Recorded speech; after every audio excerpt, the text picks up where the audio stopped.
اب IMF سے جو ہمارا معاہدہ ہوا ہے اس سے جو ہمیں آگے بڑھنا ہے اس کے لیے ایک قومی پلان کی ضرورت ہے جو کہ ہم نے تیار کیا ہے وزارت منصوبہ بندی نے، جسے 5 ایز فریم ورک کہتے ہیں۔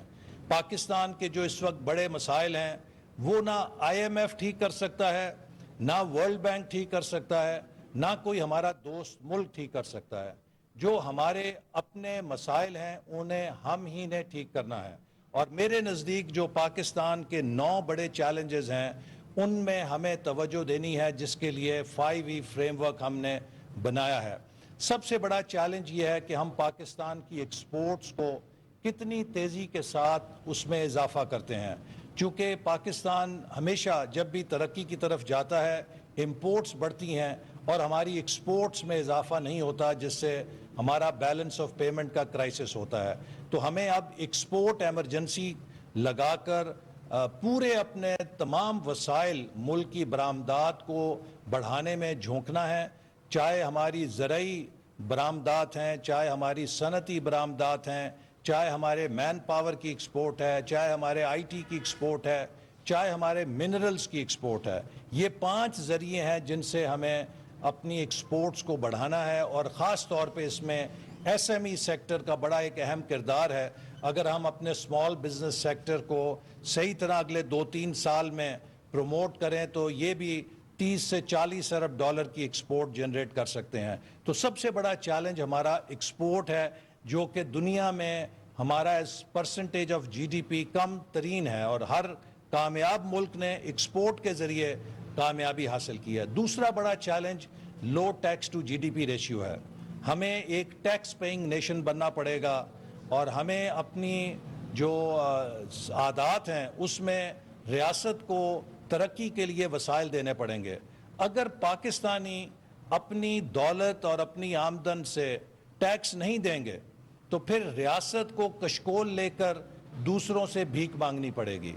اگر ہم خود انحصاری کے راستے پہ چلنا چاہتے ہیں، اگر ہم اپنے پیروں پہ کھڑا ہونا چاہتے ہیں، تو پاکستان کو اپنی آمدن سے اپنے ٹیکس ٹو GDP ریشیو کو ٹھیک کرنا ہے۔ دنیا میں ہر کامیاب ملک کا ٹیکس ٹو GDP کا جو شرح ہے وہ 16 سے 18% ہے GDP کی۔ پاکستان میں یہ شرح 10% سے کم ہے۔ تو ہم اس طرح ترقی نہیں کر سکتے، لہٰذا یہ ایک چیلنج ہے کہ پوری قوم کو ٹیکس کلچر کی طرف جانا ہے، اور جو بھی اپنی آمدن کما رہا ہے اسے اپنی آمدن میں سے ٹیکس ادا کرنا ہے، اور ٹیکس چوری کو ہر انسان نے ہر جگہ چوکیدار بن کے روکنا ہے۔ یہ ہر پاکستانی کا فرض ہے کہ جہاں پر وہ ٹیکس چوری دیکھتا ہے اس کی نشاندہی کرے، کیونکہ اس ٹیکس چوری کی سزا ان کو ملتی ہے جو ٹیکس ادا کرتے ہیں۔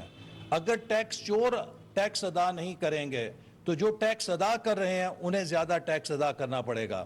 اسی طرح جو اگلا ہمارا چیلنج ہے وہ پروڈکٹیوٹی کا ہے۔ پاکستان کی پروڈکٹیوٹی، پیداواریت کی جو ایفیشنسی ہے، جو پیداوار کی ایفیشنسی ہے، وہ ساؤتھ ایشیا میں لویسٹ ہے۔ ہمیں اپنی لیبر پروڈکٹیوٹی کو بڑھانا ہے، اور لیبر پروڈکٹیوٹی کو بڑھانے کے لیے ہمیں اپنے معمولات کو ٹھیک کرنا ہے۔ ایک قوم جو رات 2 بجے تک جاگتی ہو اور صبح 10 بجے سو کے اٹھے وہ کبھی ترقی نہیں کر سکتی۔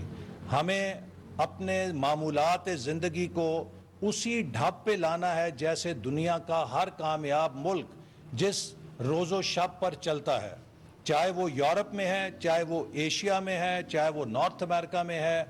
ہر کامیاب ملک جو ہے early to bed and early to rise کے فلسفے چلتا ہے۔